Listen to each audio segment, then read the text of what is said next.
दोस्तों जब फ्राइडे को मार्केट ओपन हुआ था तो उस दिन मार्केट क्रैश हुआ था। 900 पॉइंट के करीब मार्केट नीचे गया था, डाउन हुआ था। तो उस दिन जितना भी ETFs है या फिर जितना भी स्टॉक थे वो सब डाउन गए थे।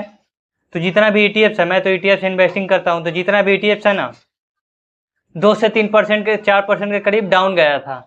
तो मैं 3-4 ETFs बाई भी किया था, जिसका मैं 1-2 वीडियो बना के आप लोगों को बता भी दिया हूँ।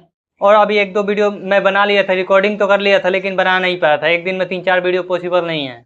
तो मैं एक और उस दिन ETF में इन्वेस्ट किया था, वो है PSU बैंक बीच, जो अभी 1 सालों का रिटर्न इसका हम देखें तो 50% के करीब है। तो इसका भी मैं 10-15 क्वांटिटी ऐड किया था, मतलब बाई किया था। तो उसमें हमको क्या क्या चीज़ें देखना है वो हम देख लेते हैं, जो जो चीज़ें हमको देखना होता है। इसके बाद बाई कैसे करना है वो देख लेंगे। उस दिन PSU बैंक बीच 3 से 4% के करीब गिरा था, 4% के करीब। अब समझ लो, कहीं कहीं आप 1 से 2% के करीब गिरावट देखते होगे कोई कोई ETF में, लेकिन उस दिन फ्राइडे के दिन PSU बैंक भी 4% के करीब गिरा था। और मैं 3% के करीब कैप्चर भी किया था, 2.77% के करीब कैप्चर किया था, यानी लगभग 3% के करीब।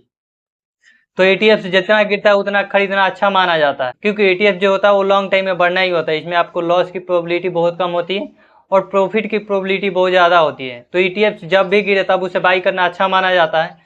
अच्छा क्यों माना जाता है? क्योंकि देखो, अगर आप ऐसे जैसे म्यूचुअल फंड में इन्वेस्ट करते हो तो वो मार्केट आज अगर गिरेगा, तो जब आप मान लेते हैं कि गिरा है, थोड़ा नीचे गया है, उस समय आप बाई करोगे तो उसी समय एग्जैक्ट वो बाई नहीं होता है। वो जब मार्केट बंद हो जाएगा, इसके बाद जब जहां वो रुकेगा वहां पे वो बाई होता है। लेकिन ETFs में ऐसा नहीं होता है। मार्केट अगर अभी 5% गिर गया तो वहां पे अगर आप एंट्री करोगे तो आपका 5% ही, ये जो पोर्टफोलियो में होगा 5% ही दिखाएगा। ये नहीं कि मार्केट अगर 5% गिरा था, रिकवर हो गया पूरा, तब भी वो आपका 5% से जब रिकवर हो जाएगा तब प्रॉफिट ही दिखाएगा। तो होता क्या है, ETFs में ये होता है प्रॉफिट करने की ये प्रोबेबिलिटी। अब इसमें होता क्या है, आपका जो परसेंटेज होता है, जैसे मान लेते हैं अगर नॉर्मली आप म्यूचुअल फंड करते हो तो उसमें 10% मिल रहा है, तो ETFs आप करोगे तब 15% 20% मिल जाएगा, क्योंकि उसमें बाई ऑन डीप की अपॉर्चुनिटी होती है। वो जब भी गिरा तब आप बाई कर सकते हो। तो आज हम PSU बैंक बीच बाई करने वाले हैं और उसका जो फंडामेंटल एनालिसिस होता है वो भी करेंगे। तो उसके लिए हमको स्क्रीन पे चलना होगा, तो चलिए चलते हैं हम स्क्रीन पे और बाई करते हैं। दोस्तों यहाँ पे आपको दिखाई दे रहा होगा PSU बैंक बीच 3.45% के करीब गिरा था। इस दिन हम 2.77% कैप्चर भी किए थे। तो इसका हम पहले फंडामेंटल एनालिसिस कर लेते हैं। तो सबसे पहले हमको देखना होता है क्या, 1 सालों का रिटर्न। तो यहाँ पे आपको दिखाई दे रहा होगा 41%, यानी 42% के करीब है। दूसरा हमको क्या देखना होता है, बाई करने के लिए कितना लोग इंटरेस्टेड हैं और सेल करने के लिए कितना लोग इंटरेस्टेड हैं। तो बाई करने के लिए 96% और सेल करने के लिए 4%, बहुत ही अच्छा है।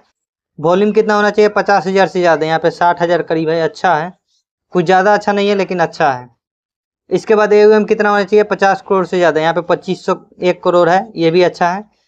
इसके बाद एक्सपेंस रेशियो और ट्रैकिंग एरर देखना होता है।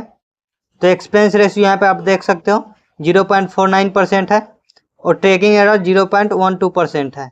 तो ये दोनों अच्छा है। इसके बाद इसमें कौन कौन सी कंपनियां लिस्ट हैं वो देख लेते हैं, कौन कौन सी कंपनी में आपका पैसा लग रहा है। तो यहाँ पे दिखाई दे रहा होगा SBI, bank of Baroda, Canara bank, Punjab bank, union bank. इसमें जितना भी ये बैंक है उसमें आपका पैसा लगता है। अगर आप इसमें पैसा डालोगे तो आपका बैंकों में पैसा जाएगा।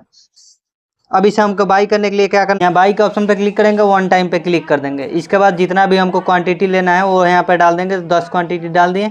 इसके बाद हम प्लेस बाई ऑर्डर पर क्लिक कर देंगे। प्लेस बाई ऑर्डर पर क्लिक कर दिए। इसके बाद जो हमारा बाई था वो हो चुका है।